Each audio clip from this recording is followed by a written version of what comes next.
Welcome, everybody, to episode 339 of WordPress Weekly for Wednesday, November 21st, 2018, the day before Gobble Gobble Day here in the U.S. I'm your host, Jeff Chandler, joined by John James Gobbler Jacoby. That's a long name. Your name gets longer every episode. It's better than, like Punxsutawney Jacoby, which is probably what you'll end up with in February. So I'll take it. I'll take it. So how are you? How's it going? I'm doing pretty good. I'm excited. This is my favorite time of year. I love Thanksgiving because, you're pretty much guaranteed a good meal. I actually enjoy being around my family. Well, there you go. Amongst all the stereotypes out there. But this is one of my favorite times of the year, and I'm looking forward to it. Good. Do you got what's your staple? Do you turkey and gravy? Do you do green bean casserole? What's the family meal usually we get a propane tank, we get a vat of peanut oil, and we deep fry a frozen turkey in the garage. Is that really what you do? No. Okay, good. No, I mean, that is a thing that exactly some people do. Do. Yes, that's right. That is a thing that some people do, but I didn't want to seriously warn you against that idea. If I wanted a lot of views on YouTube, that's what I would have done. That's right. That is right. And I'm happy that isn't what you do. But we usually, I had a deep fried turkey a long time ago, and it's been so long. But my sister-in-law's husband, he's got a deep fryer. And last year we deep fried a turkey, and I think we're just going to deep fry. We're going to deep fry a turkey and a duck this year. No chicken, just a duck and a turkey. But man, deep fried turkey is something else. I don't ever want to have it from an oven again. I don't think I've had deep fried turkey. I don't think ever. Huh. It's amazing. So we got some WordPress stuff to talk about. We have a great guest on today. We're going to get into all kinds of cool stuff. His name is Pippin Williamson. Hey, folks. And you may know him from such acts as Easy Digital Downloads, Affiliate WP, and across the interwebs. However, you may not have seen him tweeting. He quit Twitter. Pippin, thank you very much for being on the show. I'm gonna start giving thanks by thanking you for being on the show. My pleasure. Yeah, so I mean, really quick, I sent out try to get a hold of you via Twitter, and next thing you know, I quit Twitter. You gotta. But I did respond to you. Yes, which actually, honestly, how did you do that? Well, every now and then, I still open up TweetDeck just to check on company accounts. One of my team members runs all the accounts now, but every now and then I'll log in just to take a look and see how they're doing. And I had just seen that you had messaged me, I think, earlier in the day or the night before. And so just by happenstance, that was the first time I'd logged in maybe 2 weeks or so. I decided to quit Twitter, maybe a month ago, 2 months ago. Just one day went cold turkey, and your life is better because it is. It is great. Yeah. I actually hadn't realized how much I disliked Twitter until I stopped using it. Mm-hmm. Yes, Sarah and I have talked about it. Sarah Gooding and I, and Twitter is not like it was in 2009. It's hard to have conversations with people, especially when you get into some of the drama type aspects of certain topics of the WordPress community. And then there's just so much political stuff on Twitter, and all the bad crap that's going on in the world is on Twitter, and you got to sift through all that to get to the other stuff. And, there are a lot of people out there that are just getting to that breaking point of just quitting social media, starting with Twitter and starting with Facebook. And I think mentally it's like a huge relief. You don't have to worry about it. Well, every social network has its like personality, and the Twitter personality is short briefs of outrage. And it just removed it from my life, and all of a sudden it didn't have this like negative cloud. I had noticed for about 6 months before that, every time that I got messaged, whether it was in a DM or just in a tweet, that I had this like negative feeling about it, and like I didn't want to look at it, and I hated seeing those little count indicators on the icon on my phone. And I realized that I was opening it for no reason, just not even reading anything that was in the stream. And then decided, you know what, that was enough. So I deleted the app and have never looked back. Yep. Except one day to find out that Jeff had. Yes. Woo. The one time you checked, man, that's the time I needed you to show up for me. So we'll start off here. Earlier this year, I believe it was at your parents' house where you grew up. I know there's been some devastating fires out west. You actually had a wildfire there in Kansas that I think was started south of your parents' land, went north towards your house. How are your parents doing? How's that? Are they recouping from the fire? They are recovering pretty well. They did get really lucky. The fire went straight through their property, but it amazingly missed the house. It went around the house due to my dad's quick work on getting a couple of sprinklers turned on in time. And it's actually kind of amazing because when we got in there to assess all the damage, our barn next door to like literally 30 feet from the house had burned. Everything around the property was burned, but the house was okay. And we found these sprinklers that were connected to the well and a couple of water tanks. And all of the hoses that were powering the sprinklers had melted, but they lasted just long enough to keep the house alive, let the fire pass by. And then when we got there, we still had one or two hoses that were running off the well that were still working. But as we were trying to put some fires out that were still around the house, all of a sudden our water flow stopped because a tree had fallen on top of the well and killed the well. But again, it lasted just long enough for the main fire to go past and keep the house alive. So the fact that they have their house is amazing. It would be a whole different story if that had gone down with it, but it made recovery a lot easier. Everything is, like anything else that burns 3 months later, it's greener than it's ever been. You can still see a lot of the damage, but they're recovering pretty well. It did. I guess it was our first time really experiencing fire damage like that. And the reality of just how destructive it is, which definitely made the I believe it was ruled as arson, wasn't it? It was, yeah. It was definitely confirmed as arson. Somebody went along and set 5 or 6 fires down the road, and never caught the person that did it. But it made that all the California fires feel a lot more real. Like I felt like I understood what that meant all of a sudden, as opposed to just seeing pictures on the news and thinking, oh, well, that sucks. Now it was a little more personal. Yeah. So you've first of all, I want to thank you for your honesty, because when I read posts from you, it's like, see, there's a guy that I wouldn't mind giving 110% to. Some of your posts and your thought processes and business and just being a boss and a leader, I look up to that. I think it's great, and I want to cover. There's a lot of stuff I want to get into, especially from your year in review post from 2017. And speaking of farms and land, you actually. And it's kind of funny to me because you say you wanted to get out of the city now and go back to the farmland. How big of a city is Hutchinson, Kansas that we're talking about here? Well, you got to realize that everybody's perspective of what is a big city or not a big city is based around their life growing up. So I remember when I went to college in Lawrence, Kansas, which is a town of about 125,000 people. To me, that was not a big city, but it was a city. My roommate at the time came from Abu Dhabi, which is, 2-3 million people, something like that. And he told me that this is the smallest town he's ever been to. There's absolutely nothing to do here. He can't imagine ever living here. This is middle of podunk nowhere. And I'm thinking, this actually feels like a big city to me. My little town that I grew up in was 200 people. So I live in Hutchinson, Kansas, which is about 45,000 people. Last year, we moved out of the city and moved a few miles north of town out into a rural area, onto a small acreage. And it's been awesome because I grew up in the middle of the country, and it's what I've wanted to get back to ever since. And call me naive. I've never been out to Kansas or through the plains. I haven't driven out west past Chicago, but you were showing some pictures of what your acreage looks like, especially the woods. And I go, wow, he's got woods. That doesn't look that much different from Ohio. Actually. So Kansas is interesting. I'd say the majority of Kansas looks just like any of the other plains. If you've driven around Chicago, Iowa, Indiana, anywhere like that, they all look about the same in terms of the plains. But you have these pockets of woodlands and hilly areas, usually surrounding rivers or lakes.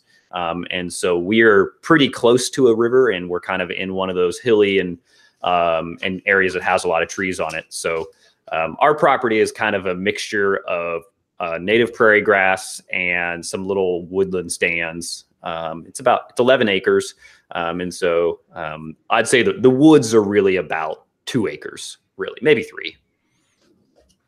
And something else, you actually bought, I think it was 3 acres to turn it. I guess it was supposed to be for development, but it's going to be farmland. You're going to plant some trees on it. And something you mentioned is that, it takes you about 2.5 hours to mow the grass there on that acreage, which you thought maybe you'd hire somebody else to do. But I kind of I relate to this. You say it's actually great because you just sit there on the mower and you have time to think. Yes. It's dead time. Yeah. You actually appreciate that time. Well, it's interesting because, anybody that works on a bunch of different things knows, like, there's never enough time in the day to do all the things that you want to do. And so when you first think about the prospect of just sitting there for 2.5 hours doing nothing, just steering a mower, it's mindless work. You think, well, that's a waste of time, but it's actually some of the most productive time that I have. Because we spend too much time like trying to do things without really thinking through them. And if you take a step back and think through things a little bit longer, then you can actually do them in a lot less time, because you have a much better idea of what you're going to do or how you're going to solve the problem or which direction you need to go. And so I found it to be pretty valuable. John, how much time do you spend alone by yourself just so you can be with your thoughts? Not enough. You need a bigger yard. Well, it's true. The lot we have now is an acre, so we will have a bigger yard eventually once everything over there is done. But just buy the smallest push mower that you can, and it'll take you 3 hours. There you go. That's exactly right. That's what we should do.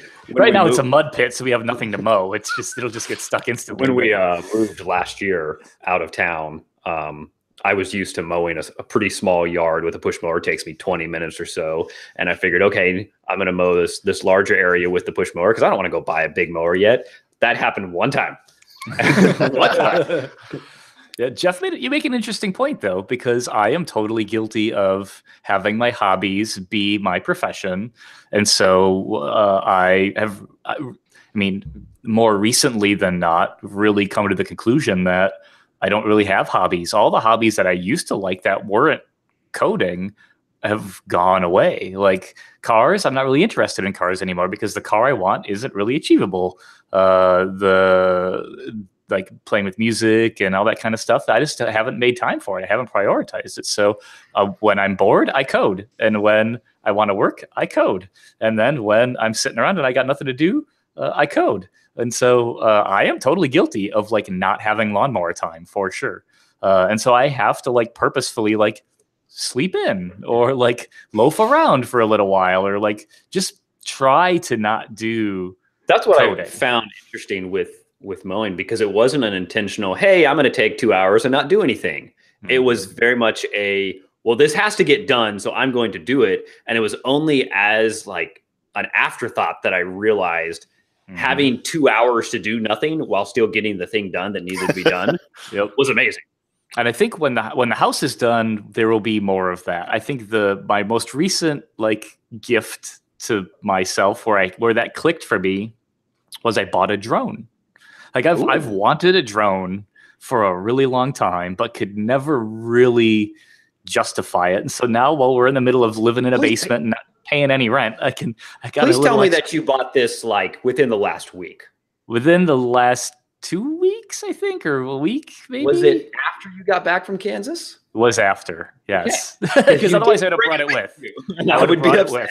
That's right. So we can always drive back down and fly it around. It would be fun. I did crash it already, but it's okay. But it was the first time where I was like, this is something that is really cool that I want to do more of that isn't coding, right? Like otherwise, everything else has just been moving so fast. There's just been so much cool stuff to do that the coding has never really needed to end. It never felt like it needed to. And even Chris Kloskowski and I were just DMing on Slack the other day, talking back and forth about how he misses coding. It's an escape. It's a good way to take your mind off of stuff, but until it's not, right? Like you gotta spend some time away from it and change the way your brain works and try. And that's like Krosgaard got into woodworking. There are a lot of people that are just trying other ways to create and let your mind roam in a different direction is really healthy. For a lot of people, it seems like a vicious cycle where, you hear about people saying, love what you do, wake up every day, not thinking you're going to work, but you love what you do. And then for so many people, the thing that you love to do ends up consuming you, and eventually you don't end up loving it anymore. And it's just a cycle. I think that's a very normal, natural reaction to like most things in life that you just do too much of.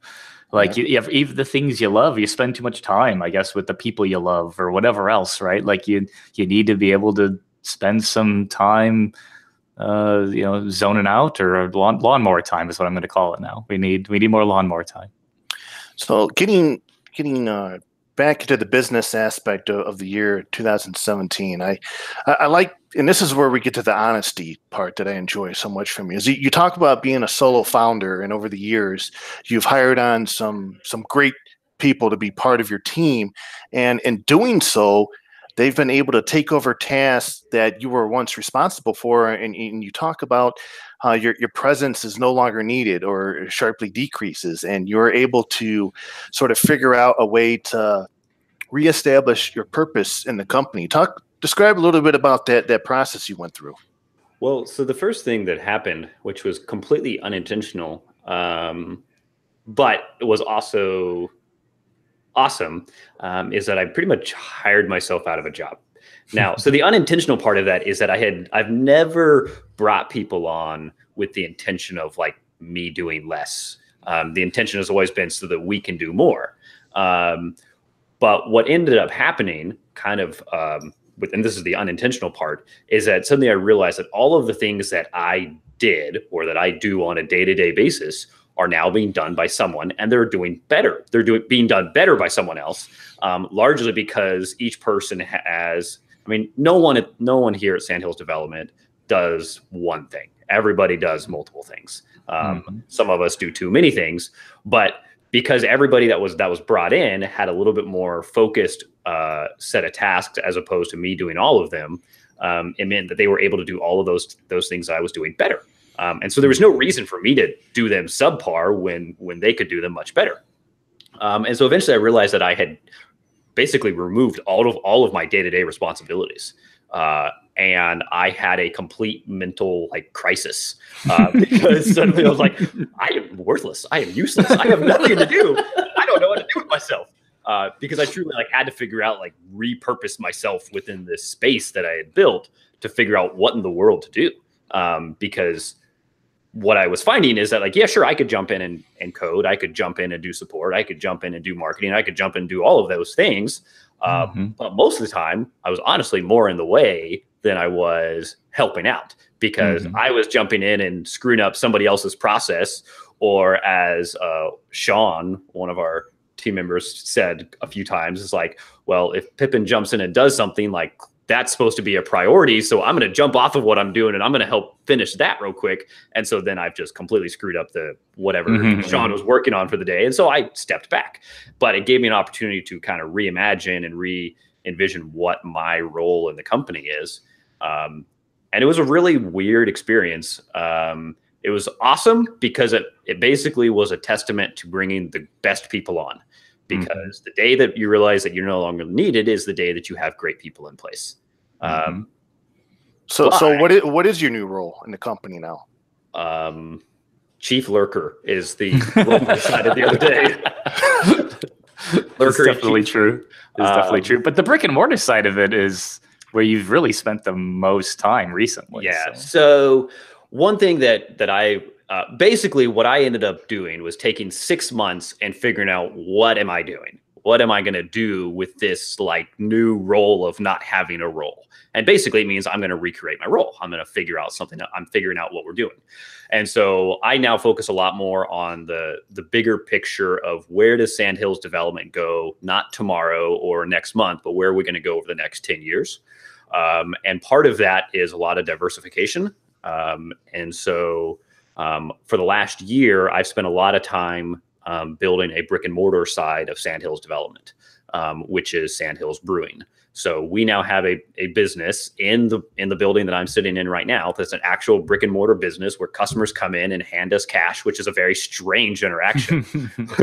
I'm very used to the whole digital transaction side. The whole in person is a whole different thing.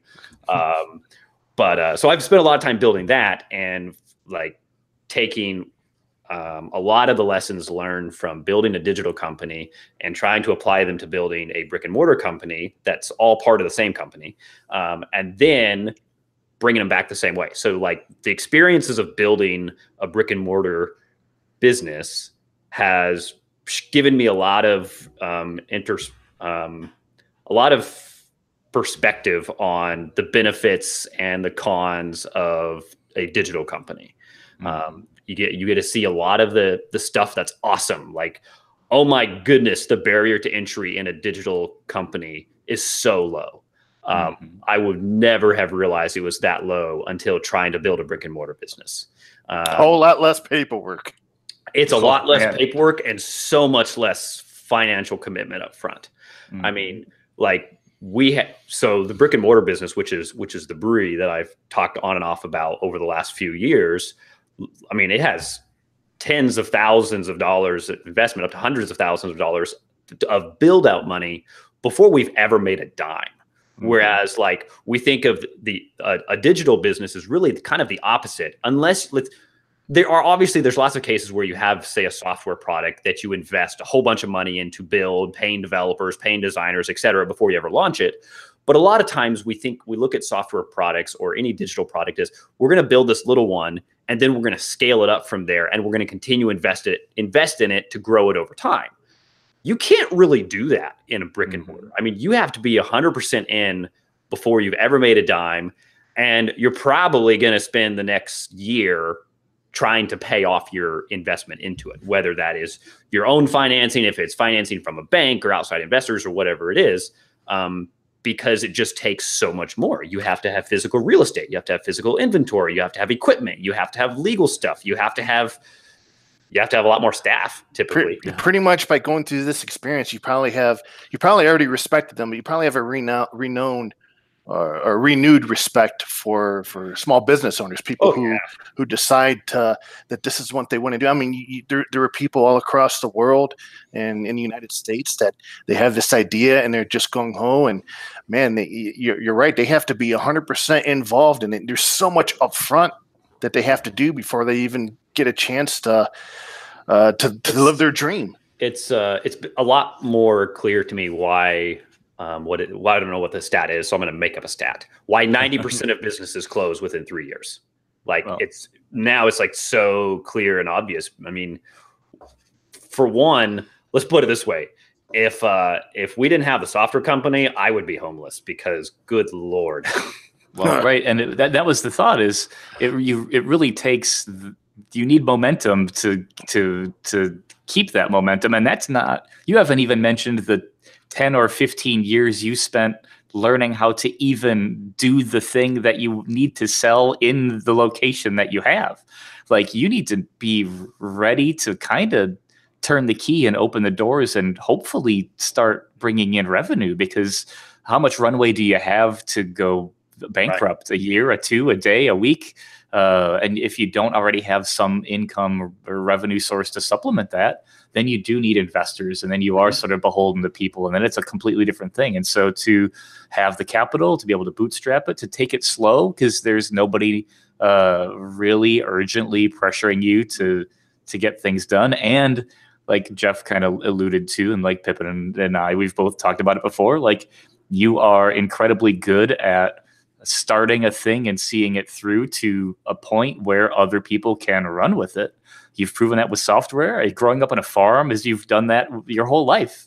And so the same thing happens with brick and mortar. You're able to kind of get and see a vision through to a point where you can hire people on. You can trust them to open the doors and close the doors. You can give them the processes that they need to clean out the barrels, to purge the lines, to do inventory. You tell them what to do, and then you kind of you let it go. So to bring it back full circle, like this all kind of started with when I realized that like I hired myself out of a job in the software company.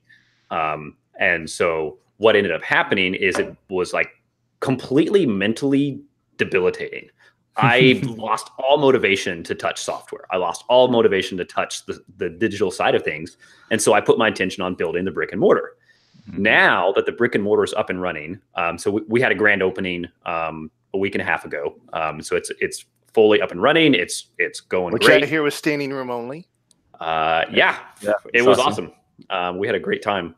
But now that that's up and running, and basically what John, you were just saying, we've now set it up where we have a team here that runs it. And now I get to step away again. And what's interesting is that it actually completely brought back all of my motivation to touch software again. I'm sure. And so like a just full cycle took about a year. So what are some of the obvious lessons that you've taken from building the brick and mortar and what you've experienced? I mean, what have you applied to Easy Digital Downloads, or maybe what's on the roadmap for your digital products? Taxes. We deal with more taxes and tax regulations now than I ever thought I would in my lifetime. And mostly that's because we're in a business that produces alcohol. There's a lot of tax regulations. Like we have, I think, 5 different tax returns that we have to file every single month. No, four, sorry. And like realizing like when like the software that we use for our point of sale system, which is Square, is amazing, but it's still not that great when it comes to these kind of specialized forms of taxes. So we have what's called liquor by the drink tax. We have liquor enforcement tax. We have gallonage tax, and we have a federal excise tax.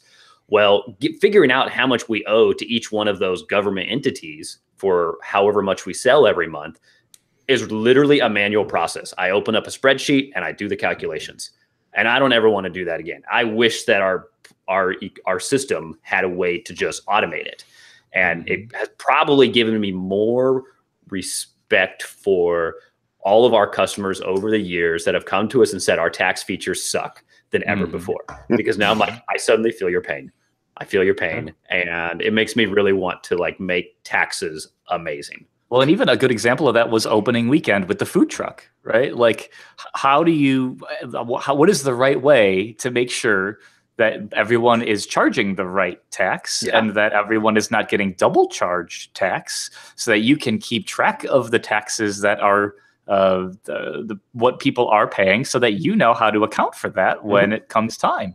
Like those are things that you start to have a newfound respect for everyone that lives in other places that have multiple sales taxes or just fees on top of taxes or anything else. It's is this intricate and not isn't intimidating, but that's what that's our jobs is to solve those problems for people. And I think there's 2 other areas that maybe not have like experience in the brick and mortar has given me like, oh, this is what I want to change, or this is how I want to make this better in the digital side, but maybe giving a more perspective. So the first one is logistics. So for example, in the brewery, we have to deal with ingredient supplies. Do we have the ingredients needed to make the beer that we're going to make for the next 2 weeks? And if we don't, when are we going to order it? Because we have to keep in mind, what are customers buying? How soon are we going to run out of that? How long does it take it to make? How long does it take the delivery truck to get here? Can we afford to buy the ingredients? Oh, we have to pay a freight cost? That means we got to buy a bunch of other ingredients at the same time to justify paying $150 for a pallet to show up on a semi. Okay, let's figure out what else that we're going to make and try to account for margins of error, account for all sorts of things. Those are logistics problems that we just don't have in the digital company. Like they don't exist. Like the best, I think maybe like there's a lot of logistics with like figuring out software releases and bug tracking and feature enhancements and like milestoning, when you're going to release them, when you're going to release betas, get that testing out there, get the documentation done, etc. But it's a much more like linear process. And then the other one is, there's no such thing as like shutting down for the night in the software world. Like the store is always open. It's here. Doesn't necessarily mean that there's someone answering support emails or pre-sale questions 24/7. Ideally, we have most of the time zones covered. But in the brick and mortar, you literally don't take $1 if you don't have somebody in the building on payroll, sitting there waiting for somebody to come in. And that means if you have a slow day, so be it. You still got to be there. And so the logistics of having somebody be in the building has been pretty interesting, especially then accounting for is there a family emergency? Somebody has to leave. Somebody got sick. We got really busy suddenly, and we only have one person in the building and they need a backup. Who do you call? All of those kinds of things are, again, things that we sort of deal with in the digital world, but not very much. I mean, the closest comparison I can think of is we have a customer that reported a super bad bug. We got to get this fixed right away. Like, let's pull people out of bed. Let's get people here to work on it and get it tested and get it released is the closest thing I can think of. But like, business doesn't stop if nobody is there with digital e-commerce. Brick and mortar, I mean, if that door is locked, that door is locked. It is. There's nothing. And even opening weekend, there were 4 or 5 people that were there running around, pouring beer or helping each other out, cleaning up, cleaning dishes. And it was, I don't know what the head count was, 60 people maybe. And so you figure if we've got 5 staffers, that's 10 people a person, or 12 people a person. And but everyone's running around like crazy still. And you look at like the cafe that's down underneath us right now, they'll have 3 people on staff for the 60 customers that are down there. So once you get good at it, that's the other thing. Like, if you're totally new to it, like, we don't freaking know what we're doing. Right. Around like, exactly. I'm just trying to figure out how to stay above water for the moment. And I mostly tried to stay out of the way because I wasn't doing any good when I was trying to be helpful. So. But yeah, I mean, and that's just like anything that you do that you're new at. I mean, in software, we get better at reporting bugs. We get better at communicating development processes. We get better at handling support tickets. We get better at all of those things. That's no different. I mean, that's any industry. But it is very interesting for me to get a different perspective on a different set of challenges. Right. Well, in brick and mortar, they are right there in front of you right now. There is no queue. By the way, there's no hiding behind a screen either. Well, and you know, that's another one that's interesting is if you have somebody, okay, if we get a customer that sends us an email that they're unhappy with the way a product works, you know, you can kind of sit there and you can digest it. You can take a walk if you need to think about it. If they've hit you, like, I mean, sometimes people can get mean. That's the reality of humanity. But in the digital side, like, unless you're on a phone call with them, like, you can sit there and you can digest, you can respond tomorrow, you can respond an hour later. But if somebody comes in and like you're standing on the other side of the counter and they're upset because of one reason or another, like, you have no time to process. It is right now. No matter what you're doing, it has to happen right now. The best thing, like, the only opportunity you have to delay this is say, like, hold on just a minute. Let me go to the back room and grab something. I'll be right back and I'll help you out.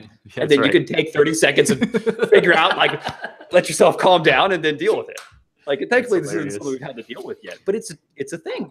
Well, you brought up inventory and logistics and all those things. And it reminds me a lot of how specialized point of sale systems have really come to be in every business that there is, including like healthcare or inventory management or easy digital downloads, for what it's worth, right? Like, these are pieces of software that are written specifically to address those kinds of concerns. And we have kind of lived in a world where WordPress has been able to be this very flexible, very powerful piece of software that we kind of talk about can really truly do anything if you have the ability to make it do those things. But when it comes to delivery schedules and fees and charges and employee time schedules and things, these require all kinds of things that are not in WordPress, period. There is nothing in WordPress that could possibly help you with that. But there are pieces of software that have some of those features, Magento and things like that, that like our online shopping inventory management systems that,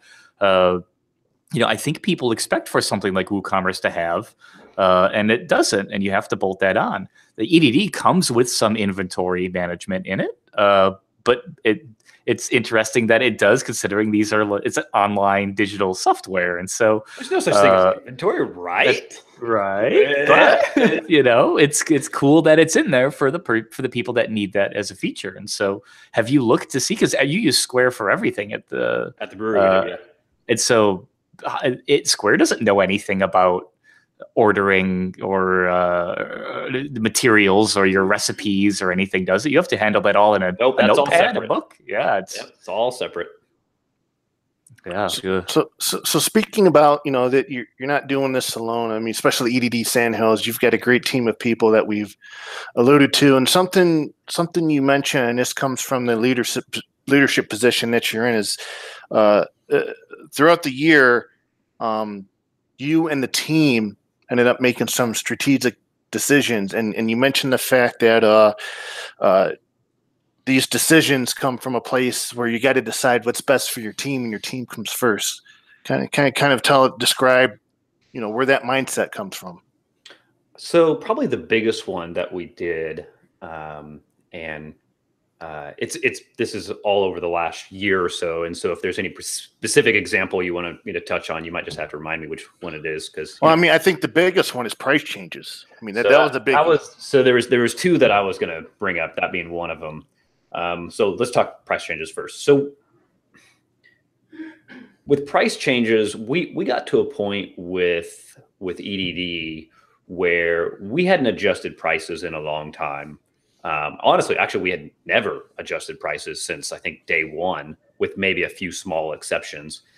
You mean after all the articles and information Chris Lemma posted about raising prices, you didn't? Sorry, Chris. Yeah, pretty much. Well, so we got to a point where we realized that we knew we needed to raise them, and we knew that there was a number of different ways that you could do it. We could raise them over time. We could slowly grandfather people into higher, or move people to higher prices. We could do all sorts of different things. And for right or wrong, the decision that we came to, and whether it was the best decision or not, now that it was about a year ago, we can kind of look back on it and have a better idea if it was right or not. Basically, what we did is we significantly increased our prices across the board for EDD plugins. And the reasoning for it was that EDD was having trouble, and there's some challenges it's always had that I've talked about a number of times. But basically, we had to raise prices, and we decided the best way to do it was to rip the damn Band-Aid off, both for ourselves, like as our team, and for our customers in the long run. There were a number of customers and people from just the general WordPress community that maybe felt that what we had done was not in customers' interest. But there's basically a core tenet that we've put into our philosophy as a company. And that's basically this: we have to take care of ourselves before we can take care of anybody else. Simply because if we don't take care of ourselves, we're not going to make it, and we're not going to be here, and then we can't take care of anybody. And so it's kind of if you ever fly on an airline and they take you through that standard training process of here's how to put your seatbelt on, here's what to do if the oxygen mask drops down. One of the things they always tell you is put your own mask on before you ever help anybody else. It's the same idea, because if you pass out while trying to help somebody put a mask on, guess what? You're both dead. So you have to take care of yourself as a team, as individuals, and as a company before you can take care of anyone else. And I don't mean that to say you have to be greedy. I just mean that you have to have your livelihood, your team's livelihood, your individual livelihood and well-being in mind as a constant at the constant forefront of your mind, because otherwise you're not going to make it. And if we do poorly, our customers struggle. If we don't make it, our customers have to go through costly migrations. They have to do other things because we're no longer providing help for them. So we raised prices because we've discovered that was one of the things that we had to do in order to take care of ourselves and to ensure the longevity of EDD.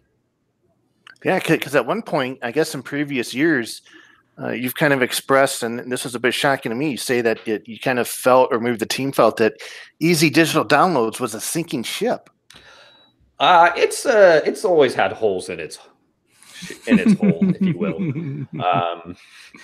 But I mean, you increase prices, you do automatic renewals, you remove renewal discounts, and now it's completely revitalized pretty much all of your products, including easy digital downloads. So it's funny because now that we're a year past that decision, because that was late 2017, I think that would have happened.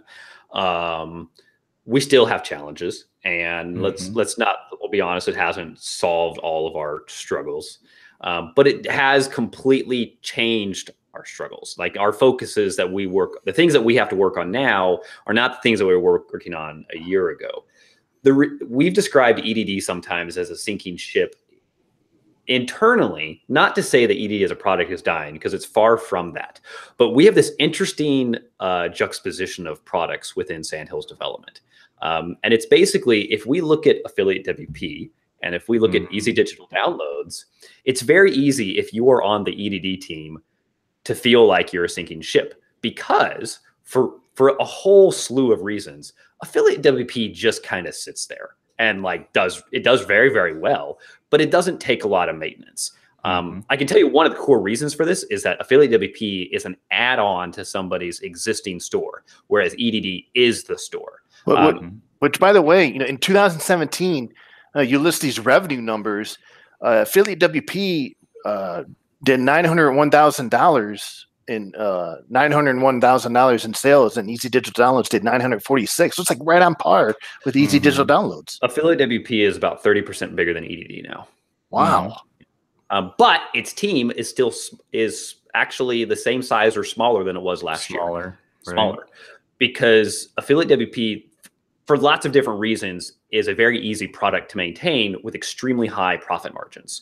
EDD is a very difficult product to maintain with a much lower profit margin because it requires a lot more staff. Probably 75% of our team of 18 people works on EDD. Right. And there's a lot of some of that is because we have a lot of development resources being invested into future versions, et cetera. But some of that's also just maintenance. For example, our support team for Affiliate WP is 2 people. Our support team for EDD is 10. Of course.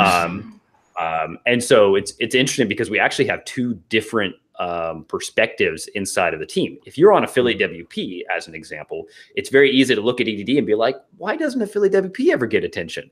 If you're on EDD, it's like, damn, why are we always just fixing holes? Right. That's right. Well, that's the law. If EDD is a sinking ship, then we have basically spent the past year trying to make it into a submarine. We want to make sure that we're going to embrace that. We're going on water. We're gonna follow it wherever it's going, but we're gonna make sure that it does so elegantly and that it performs very well underwater if that's where it's gonna end up. So. And speaking of EDD, one of a lot of product developers out there, like you look at Ninja Forms and some of these other products out there, they create an ecosystem, a third-party sort of marketplace surrounding their products, and they end up having to dish out money and commissions. And one of the big decisions your team made was actually you acquired a number of plugins and essentially shut down the EDD marketplace. That was the other big decision for taking care of our team that I was going to mention. So early on, we decided to build a marketplace for EDD where we would sell other people's plugins as the official extension marketplace. This was really just following in the footsteps of what people like Jigoshop and WooCommerce had done, as well as looking at the bigger players like Envato. And so it was just kind of the developers in WordPress will say everybody built things on post types because that's just the way it was done. So we built a marketplace because that's just the way it was being done at the time. We didn't have experience to say it was good or bad. Over a few years, we discovered that you don't kind of run a marketplace. You either 100% commit to running a marketplace or you don't run a marketplace. We decided that we were not there to run a marketplace. We were there to build our products and support our community of third-party developers, but we couldn't be the marketplace. So we made the decision to basically go to every single one of our extension authors that had built a plugin and was selling it on our site. And we said basically one of 3 things, obviously politely, hopefully, but it was this. It was, we would like to buy your plugin. We would like you to, we need you to take your plugin somewhere else to sell it on your own, or your plugin will need to be discontinued. It was basically the 3 standard options for all extension authors. And it wasn't to try to play a heavy hand or anything like that. It was, we just realized that we needed to no longer be a marketplace. And so we thought about, we can either do it slowly over time, or we can do rip the Band-Aid off. Rip the Band-Aid off. And so that's exactly what we did. We spent a lot of money. We bought a lot of plugins, and we gave everybody a fair price. And everybody was given an offer of here's what we're willing to offer you based on the performance of your plugin. You are welcome to take it. You can counter. You can do something else with it. We didn't force anybody's hands. We did our best not to anyway. And it all happened in the course of about 30 days. And you mentioned that many of the authors you contacted were elated that you guys were buying out their plugins. We had, I think, only 2 people that were not thrilled with it. Everybody else was like, sweet. You mean I get more than a year's worth of earnings and I don't have to touch it anymore? Duh. Yeah, I'll take it. Where do I sign? So it came out to be about $145,000 total in purchasing all the extensions, except for one, which must have been a special one, because you mentioned it was put into a payment plan spanning 4 months. But how challenging was that? You mentioned some of the challenges here, but working with third-party plugins and third-party developers that you essentially you couldn't control. I guess outside the aspect of, well, if you don't abide by these guidelines or do the things we request you to do to make sure, keep us on a positive rep out there with customers, you just remove them from the marketplace. But, kind of mention some of the challenges there of working with third-party developers. So there's a couple of them. So from the customer service side of things, here's what would happen a lot of times. A customer would come in having bought a plugin, and then they experience some kind of issue for their store, whether it's a bug, a misunderstanding of a feature, lack of documentation, whatever it is, they need help. And let's say that solving their problem requires an update to the plugin. And so when it's one of our own plugins, we go to our own development team and our own resources and decide if it's worthwhile and what kind of time frame we can take care of this issue for the customer. We can communicate that to them. Well, when you're working with a third-party developer, all we can really tell the customer is, thanks for your report. We've reported it to the developer. They are a third party. We hope they get it fixed. We'll let you know when they do. Like we can't do much more than that because it's not our plugin. It's not, and doing it, man, it must suck to have to respond that way. It's a shitty experience because number one, your customer service team feels bad because they literally don't have a way to help the customer. All they can be is just a relay for information. Yeah. Be the bearer of bad news. The customer has a crappy experience because they basically get told, oh, somebody else has to fix it, and we're hoping that they fix it. And then the problem is that your third-party developers, there's most of them are great, but sometimes you have ones that are not great. But you also have to realize that anybody that builds small plugins like this, and keep in mind that anytime it was a big plugin, this was not as much of an issue, because if it was a big plugin, we frankly weren't going to allow it to happen. Because we removed that problem before it exists. We bought all the big plugins well in advance, with the exception of one, basically, because it was a valuable plugin and we already knew that we had to own the customer service experience. But so what happens is that most of these extension authors, these are their little tiny side projects. You're not going to interrupt their day and expect them to immediately jump on it because you have one customer. And this might sound terrible, but because they have one customer that's experienced a problem, when the plugin pays them maybe $50 a month, like that is just not a priority. But for that customer, it is a priority because it's their store. So when you own all of your products and you own all your plugins, you can own that experience. And we don't have to think about it as this plugin makes us $50 a month, because it's part of our bigger picture as a company. That third-party extension author is looking at it as this one little tiny side project. And so it's never going to be a priority for them. And so we wanted to own that. We wanted to be able to own that experience. And the other thing to remember is that if it doesn't, most customers don't care who wrote the software. They care who they bought it from. And when you buy it from somebody, you expect that team to support you. if you then get told that that team can't support you because they're not actually the ones that built it, they're not blaming the third-party developer. They're blaming the people they bought it from. And so again, if we have a developer who's it's not their priority for understandable reasons, that's going to reflect poorly on us. Again, we wanted to own the experience. If we're going to have a customer with a bad time, we want to at least say this is our fault and we can take the blame and we can fix it, as opposed to knowing that our customer had a bad experience because of something we can't control.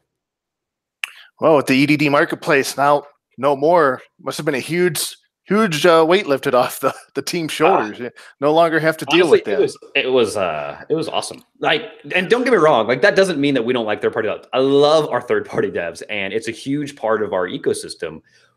But not having the responsibility of trying to manage third party devs that all have their own sets of priorities was a huge stress reliever.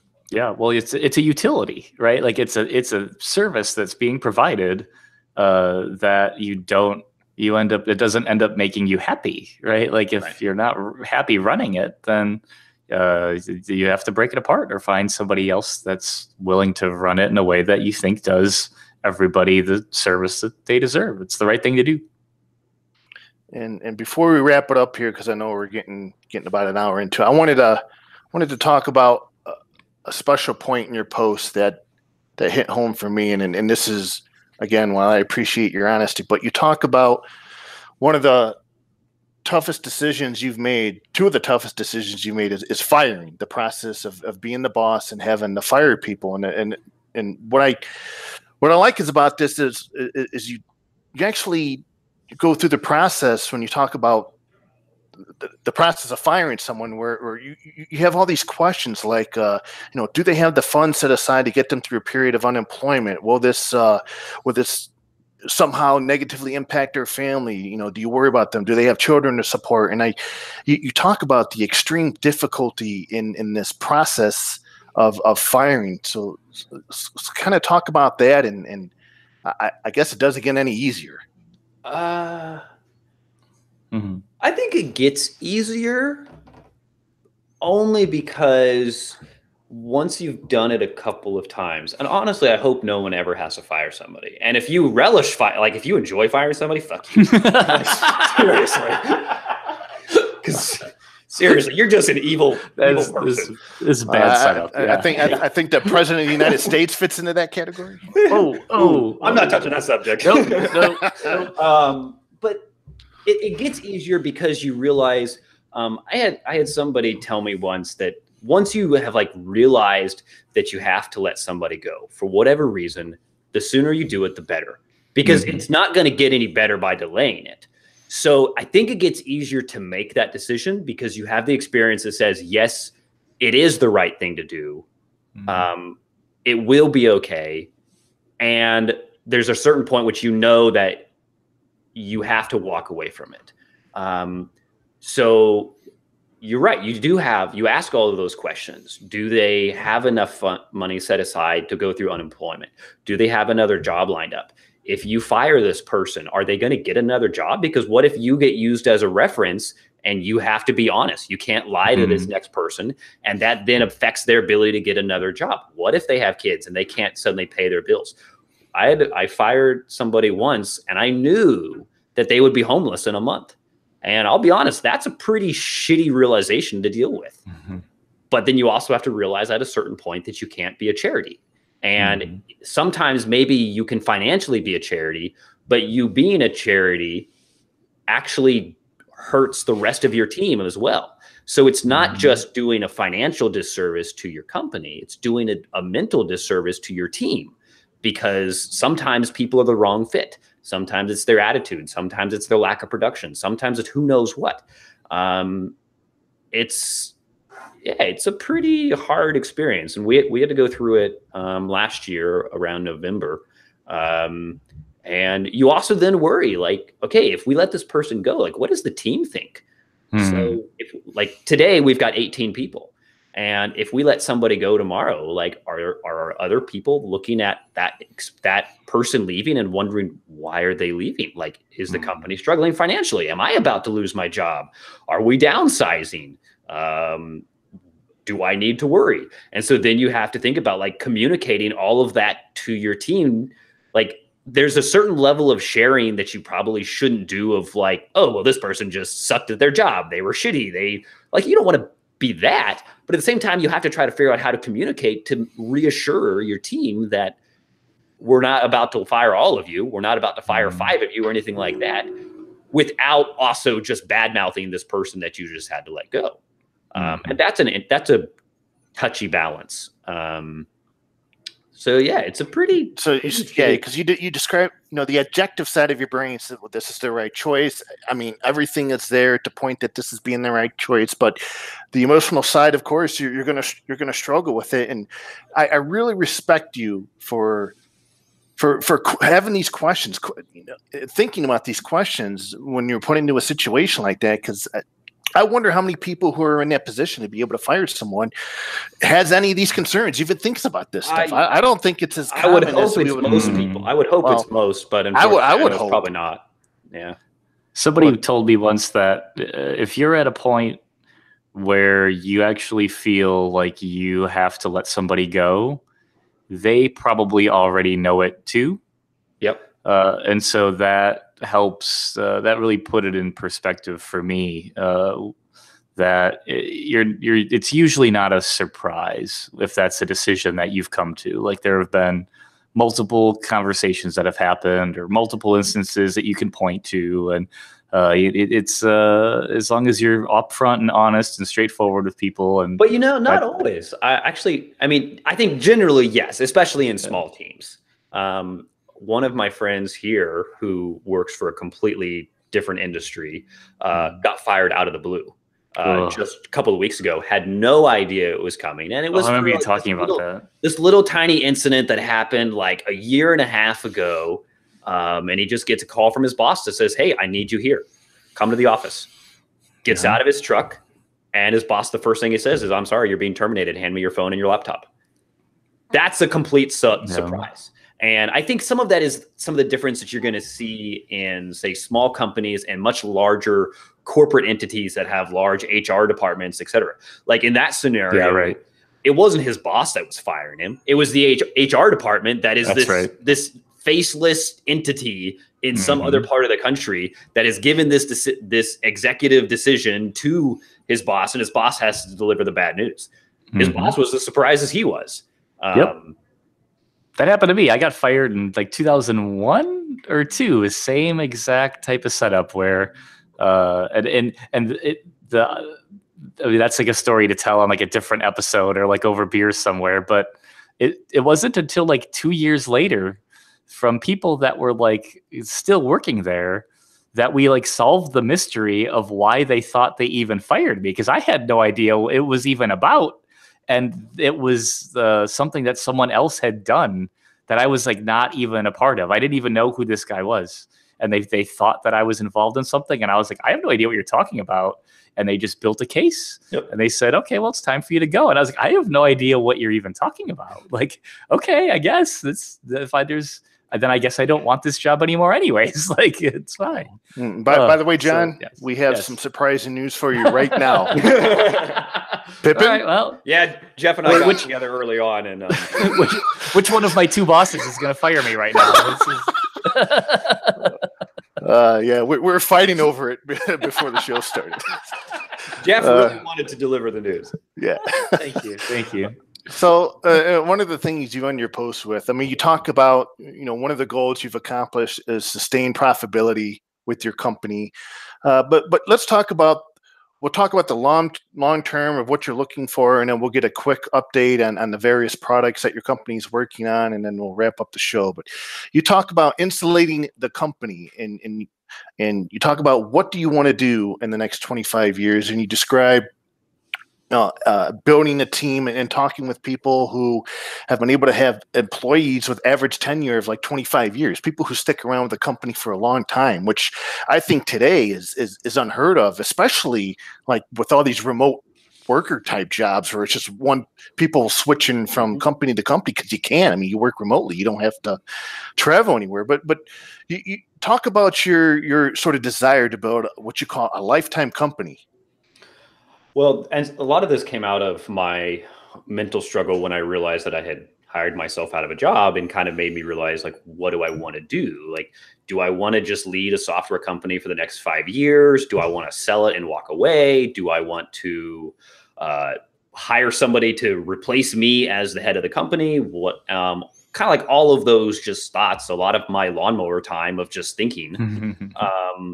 Eventually I came to the conclusion that what I really wanted to do, and it kind of hit me as an epiphany one day, both with my lawnmower time and while building the brewery, I was working with an architecture firm to draw floor plans. And this is where I learned that he has an average tenure of 25 years. And I thought, that is amazing.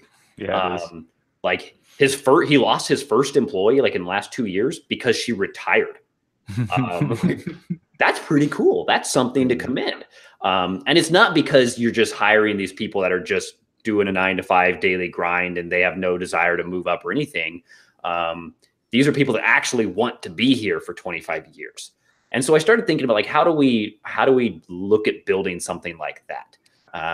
And that has kind of become my goal, is to build something that has longevity. And maybe it's 10 years, maybe it's 20 years, maybe it's 5 years. But ultimately the goal is forward looking for a long term into the future. Does that mean that we're still selling easy digital downloads in 20 years? Oh God, I hope not. Right. Just because that would mean that we haven't evolved. We haven't changed. It's not that I don't love what we do. It's just that we know that things are going to change, and we have to make sure that we are adapting with those. I mean, like, thinking about something like Adobe existing as long as it has is amazing. Yeah. Right. So how do we follow that? And one of the things I realized that was really important to make sure that that can happen is that we protect the company from me. If I lead the company and I own the company and I get hit by a bus, what happens? Okay, let's make sure that things still run. Let's make sure that I don't have to be there, which was another pretty like fun realization in the day that I realized that I don't have to be here. Yes, there's a lot of value that I can still contribute, but because we have put the team in place that can handle everything, I don't have to be here. And that means that I have now insulated the company from my own failure. And that if I have to walk away for a month, for whatever reason, maybe it's motivation, maybe it's mental health, maybe it's physical health, maybe it's paternity. Maybe it's Gutenberg. Might be happening. Is happening very soon. But yeah, so like that whole idea of how do we make sure that nobody is instrumental to the company so much that when they walk away, things die. We actually have had a good experience in the last month, a good experience out of an unfortunate tragedy. There's been some family events for one of our team members that are really unfortunate, and he was able to leave. And we notice his absence very clearly, but things still function. Things are still moving along. People step in and fill the void. And that to me is a great testament that says that we've worked towards that. Are we perfect? Absolutely not. Are we overworking ourselves? Definitely. We're still there, but we're making good progress. And like, that's what we should be working towards. And this is, how different is this from the mindset of no one is important enough to where you're not replaceable? No one is important enough to they're not replaceable. I mean, I guess that's a negative sort of mindset, but I mean, you know, it I don't know if it's semi-related or something, but is that against the idea that everyone is replaceable, or is that against the idea that no one is replaceable? I'm not sure. I don't know. It sounded somewhat good and familiar at the time, but what's the difference between like having redundancy and then being replaceable, right? Like how do you balance that? Well, so I think like we want to have those people that we think of as irreplaceable, because that means that they're so dang good. But at the same time, that's a liability. Like, I mean, if you build your house on top of a river, it's gonna flood. It might be beautiful and awesome for like 99% of the time that the house is there. But one day a flood is going to come and it's going to be a problem. So if you build your company on irreplaceable people, one day they're going to have to leave for one reason or another, whether it's a person problem and somebody gets fired, if it's a mental health issue, it's a just moving on to the next thing, it's a retirement, they're going to have to leave. So the idea of having irreplaceable people, while like on the surface level is awesome because it means you have amazing people, is also a bad thing. So we want irreplaceable people, but we want, this is going to sound terrible, but we want them to be replaceable at the same time. We want the system to be in place where they can be replaced, but we hope they don't need to be. Yeah. Okay. And in fact, you've actually made 4 of the team members, I think it's Sean, Chris, Andrew, and John, you gave them all combined 25% of your company as a step towards insulating it from yourself. That's a huge move for a founder to do. I realized that I didn't want to be a solo founder anymore. Some of that had to do with not wanting to bear the responsibility of ownership alone. Some of it had to do with wanting to reward them with the help that they put in to build the company into what it is. I mean, those 4 guys were very instrumental from day one, almost, in getting us to where we are today. It was, I mean, yes, my name was on it for a long time until we worked through the rebrand to Sandhills Development, but it wasn't me. It was very much a team effort from day one, and they earned it. And so I wanted to reward them for those efforts, even if they didn't ask for it. Do you think they'd mind if you said their full names on the show just so people can know who they are? Well, they signed an operating agreement, so sure. It's Andrew Monroe, who goes by Sumobi a lot of times online. It's Chris Klasowski, who goes by C. Klasowski. Sean Davis, who is S. Davis 2707, I believe, or S. Davis Media. And then John Paris, who goes by Mind Control on GitHub and other places online. How's Sean doing? I haven't seen him on Twitter for a while, but he was pretty active there for a while. Sean did the same thing I did. He quit Twitter and said, adios. Yeah. He's doing good. Yeah, Sean's awesome. I have joked about that on the show for weeks, and I gotta do it too. Twitter's just too much. Yeah. So it used to be, and this is just my perspective, but when you think of easy digital downloads, you think of Pippin Williamson. But maybe it's just me, or maybe you can tell me what's going on here. But now it looks like you have Sandhills Development, and what this is, it's sort of an umbrella for all the various projects you have now. So you got EDD, you've got Affiliate WP, you got Sugar Calendar, and you got these other products. So is this a strategy you've employed within the last 2 years as far as an organizational standpoint?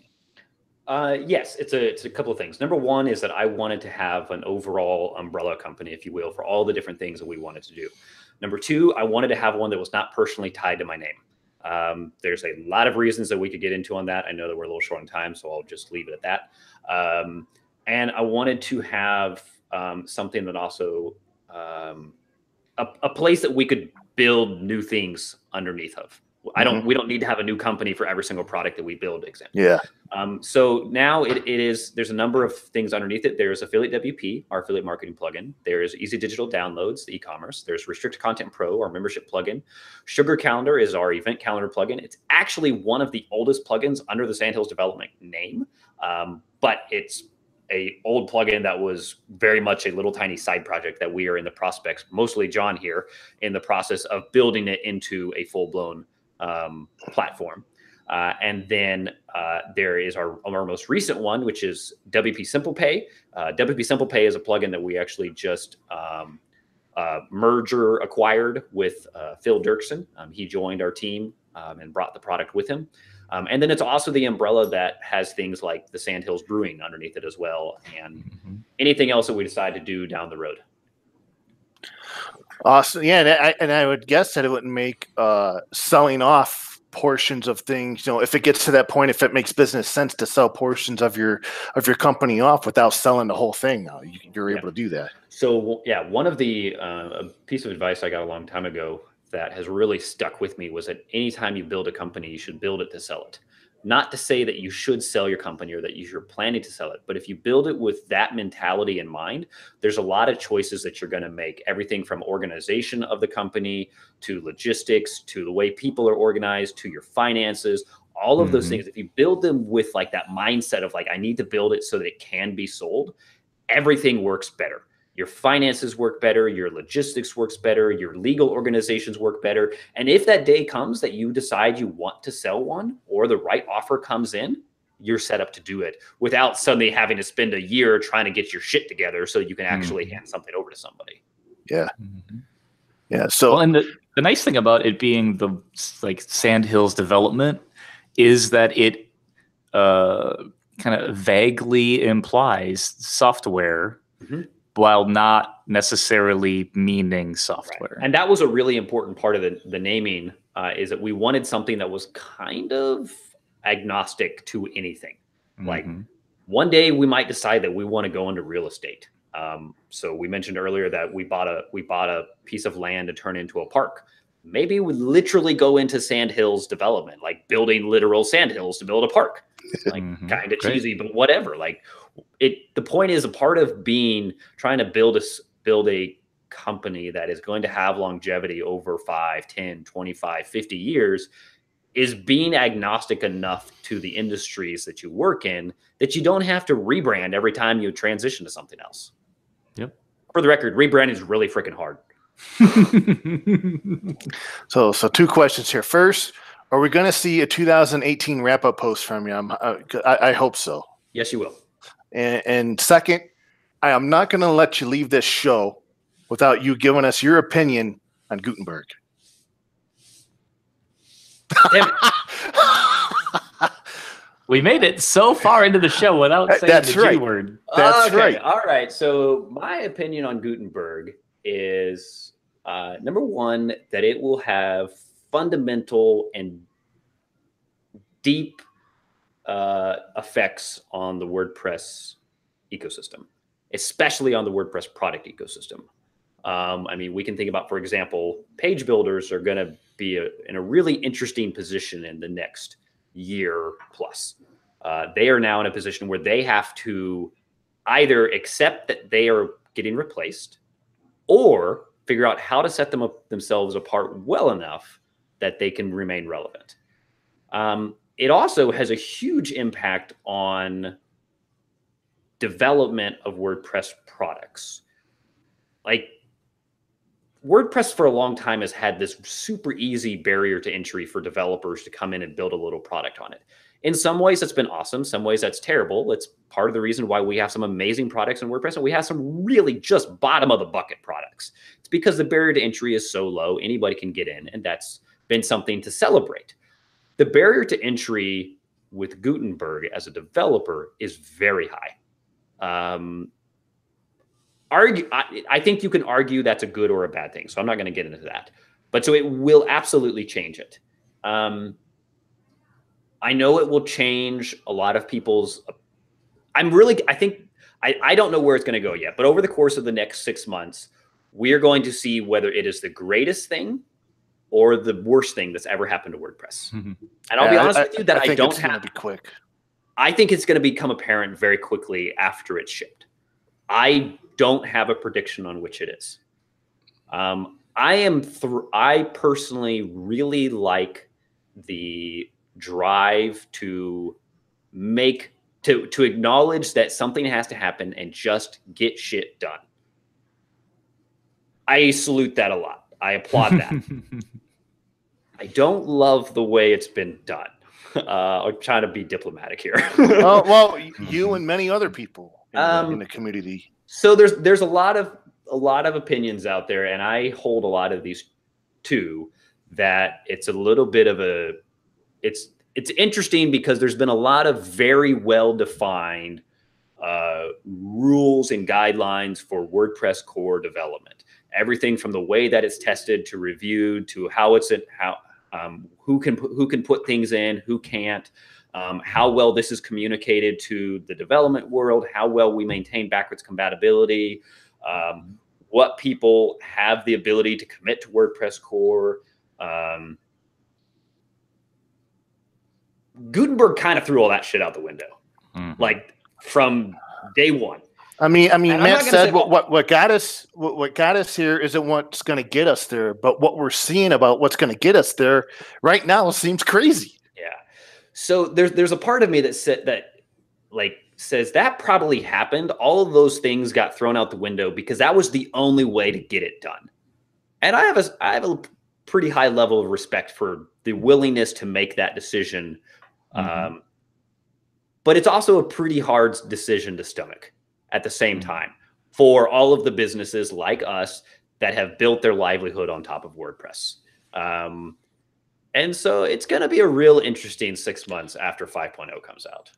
No, I've been looking at the core Slack channels, and I've been looking at, if you look at Yoast and Yoast SEO, they've of course, it makes sense for them to be on top of Gutenberg as early as they can, be part of its development because of the enormous active install base they have. They're required to work with Gutenberg on the day it ships. But for so many other plugin authors out there, with the way that the Gutenberg plugin's been developed, so plugin developers have to, right now they're pretty confused. Well, do they try and get compatible and work with the Gutenberg plugin? Do they try and get compatible and work with WordPress 5.0? There's still stuff in the plugin that's getting merged into WordPress 5.0. 5.0 is almost at release candidate stage, which in previous years would be nowhere near release candidate stage. It possibly could be released next week, which is even more crazy. So we have this expectation of plugin developers, and Gutenberg has been developed for the past 2 years, but it's just not reached a point where it's kind of, they want to ship it, but whoa, let's hold off a little bit and give plugin and theme developers like 3 months a chance to catch up. Okay, so you did ask what my opinion was, so I'm going to give you my real opinion here now. Yes, my opinion of this is of the Gutenberg process, not of Gutenberg itself. All right. And so anybody that is a developer on Gutenberg, I'm not looking at you, and this is not directed to you. This is somebody else.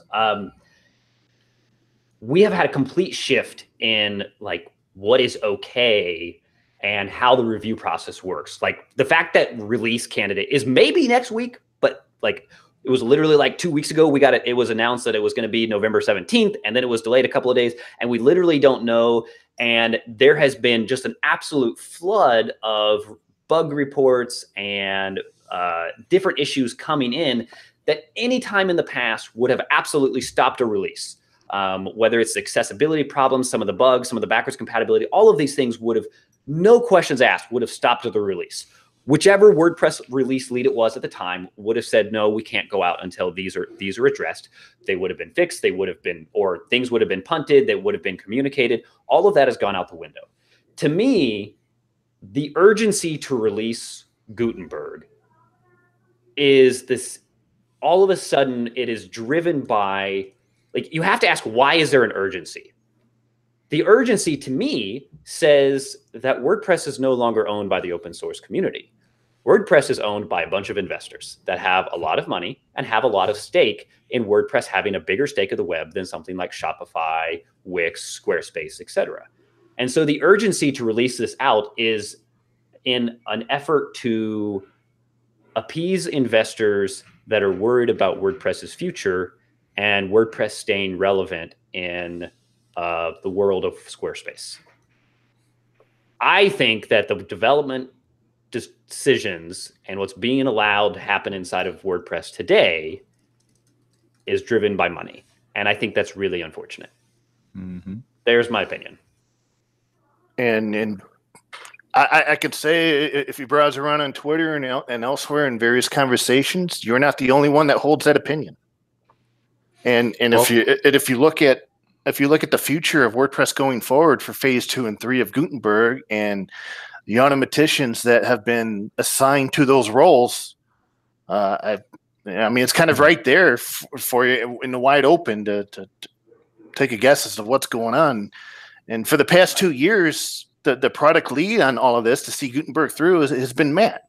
And I think, and Matt Medeiros recently published an 11-minute video on YouTube. I recommend for people to go out there and watch it. But as you said, Pippin, I think there's a lot of whys that need to be asked that haven't been answered about Gutenberg and a lot of other things surrounding its process. Absolutely. And many of us don't know the whys. I think that there are some whys that we won't get answers to, unfortunately. Like there are going to be some things that are that if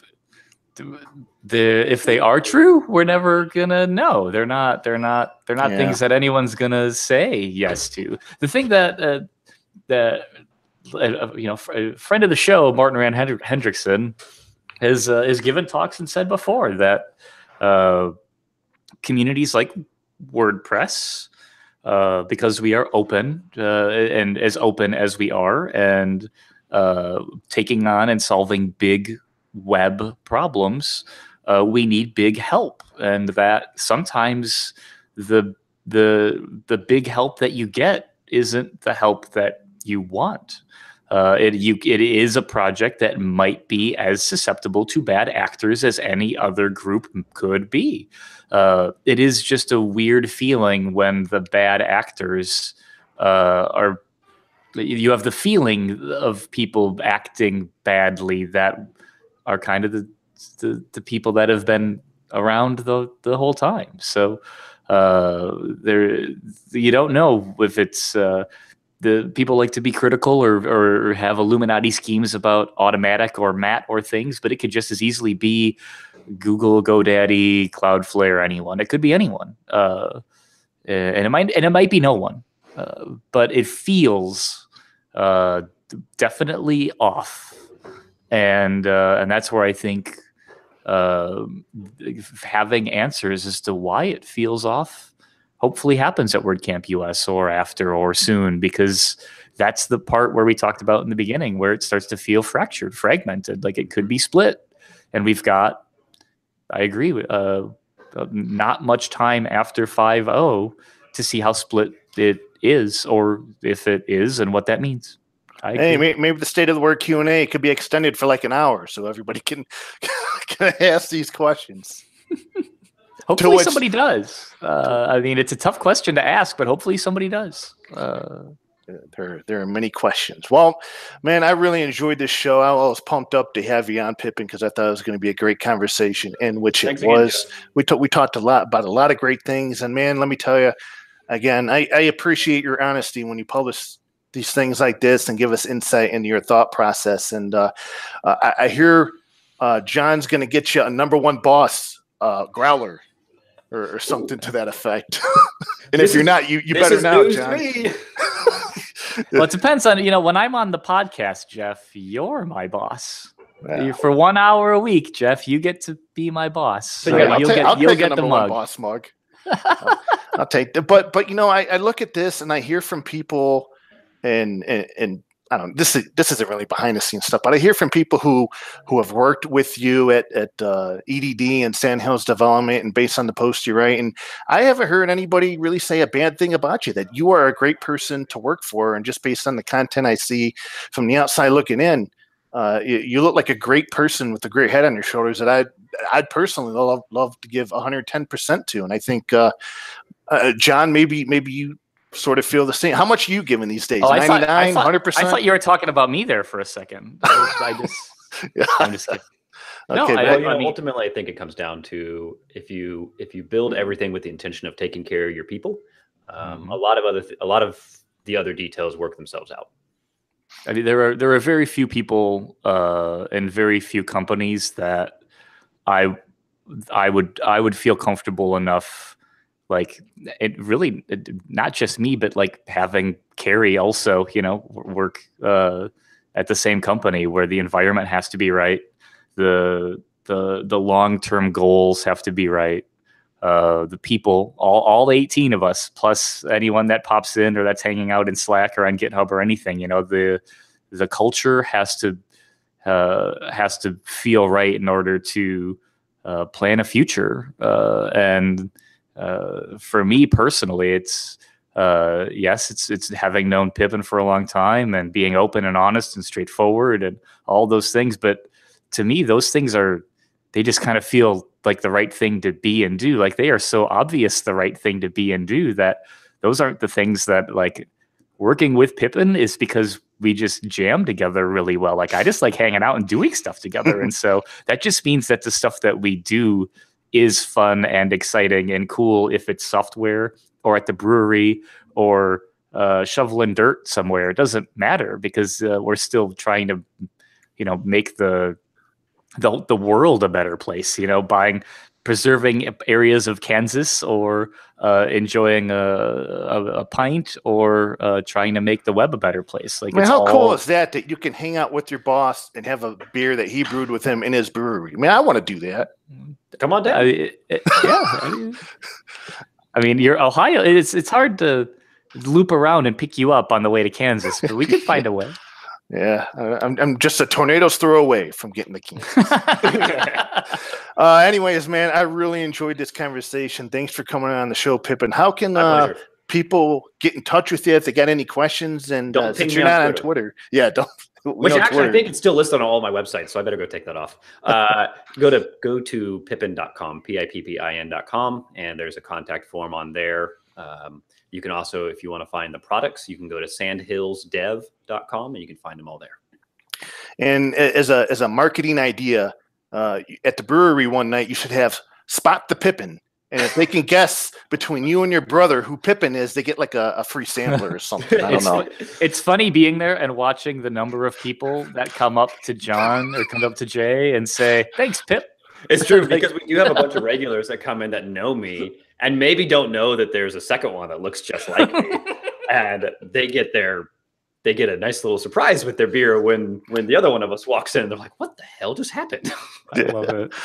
Oh man. So thanks a lot. Can't wait. Look forward to your post, and man, have a happy Thanksgiving the rest of the year. And happy Thanksgiving to you too. And keep kicking ass, man. Cheers. Cheers. There you have it. Pippin Williamson, everybody. John's boss. I'm your second boss, or I'm your first boss. He's your second boss. We're going to have a discussion about you off the air. Just kidding, You John. should. I hope to someday be important enough for the both of you spend your time off the air talking about me. So before we wrap it up here, as is tradition on this show, I think this is John. John, this might be is this your first Thanksgiving episode? It is probably my first Thanksgiving episode. So I always like to spend some time to give thanks. So this year I want to give thanks to my wife, who's very loving and understanding and puts up with me. And I really love having her be part of my life. I want to give thanks to Smokey, who's just an awesome Mr. dog. Smokey. Recently turned 1 year old, man. He's a cool pup, and he makes life better. And I want to give thanks to everybody out there who continues to support me, who sends me positive vibes, positive messages. We live in a world filled with negativity. So the more people out there who can who enjoy a good laugh and can mess around and talk about the finer things in life, I really thank you for being a part of my life. And with that, John, you got anything you want to give thanks for? I don't think I can follow that act, Jeff. But thanks to Pippin for hiring me here. There's definitely that hiring me and continuing to keep me around, even though deadlines are looming, and I am thankful to not only have a job, but to have a second family and a job that I enjoy waking up to and working with every day. That is a gift that not everyone receives in their lives. And so I really try to appreciate that and work hard and do a good job. I am very thankful for my wife also. Carrie is extremely supportive and patient and caring and all of the things that you want in a person and a partner to roam around the world with and drive around Kansas and do all the kind of fun things that you want to do with a person together. And also thankful for Mr. Paul and Penny. I mean, I never thought I was gonna be a dog person until you find the right dog, I guess. And dogs, in my opinion, really do they do change you. They make life better and a unique and a different place. And it would be lonely and sad without them. But and lastly, I am truly thankful for our our listeners, definitely, and the feedback that we get from them is important, and the community that we have through WP Tavern and WordPress. I mean, not to be too dopey and cliche about it, but open source software is a unique and new and different kind of thing, and navigating it year in and year out, let alone for me, is about 12 years now, which is not all that long compared to a lot of folks. But I am thankful that WordPress is and continues to be successful, and that there is a community behind it that is passionate one way or the other about Gutenberg, and working really hard towards